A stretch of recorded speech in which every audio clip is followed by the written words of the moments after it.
So I've been a bad poet. You want to know what I didn't do? Besides also not writing recently, because that's like the worst thing a poet can do, is I have this lovely poem I wrote in 8th grade. It's my very first spoken word poem, and I did not bother to record it, so I'm going to do that right now. This is a piece about my mom.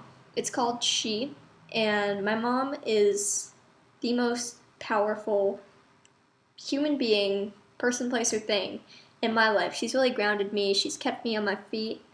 And I would have done a lot of crazy shit to myself if she wasn't here to love me like she does. And I could say thank you, but I feel like words are sort of like, insufficient for that and inadequate.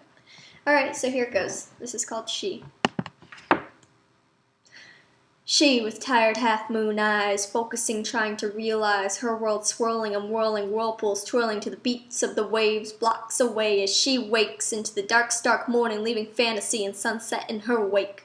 Today is a new day. Eyes now glittering agate stars, ears revive el sonido bonito del mar, the one that she loves and by which she was raised and relished in those days. The sensation hasn't changed, but the time is far.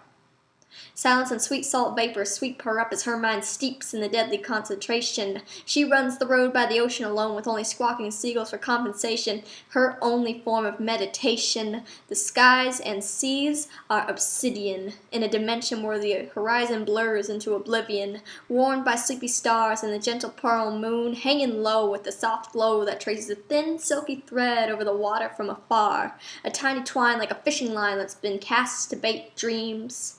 Dreams lost in the moonbeams and winds through the cracks and seams of the abyss. Or maybe it has been cast to catch and reel her away and steal her away into the embers of the shady mist. How she craves to fade away into the obscure dawn and away from the life that lies beyond. The family's falling into a murky pond of disarray, and she doesn't know of another way to take the bruised, battered, bitter, broken hearts of her kids and lead them by the hand to a promised land, or at least a land promised to all children, where they can be cared for and loved without demand. But what's more powerful to her, before she starts to despair, is that her feet are grounded on shore and will stay there.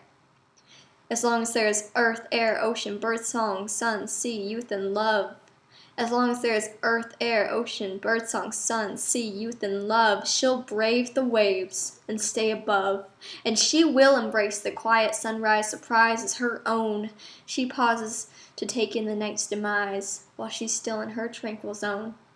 And she goes to the bedside where her little girl lies barely awake and aware, and watches her child with a gentle stare, a timeless moment suspended in midair, with her tired half-moon eyes focusing, trying to realize their own world, swirling and whirling, whirlpools twirling to the beats of the waves blocks away. Because today is a new day. Thank you.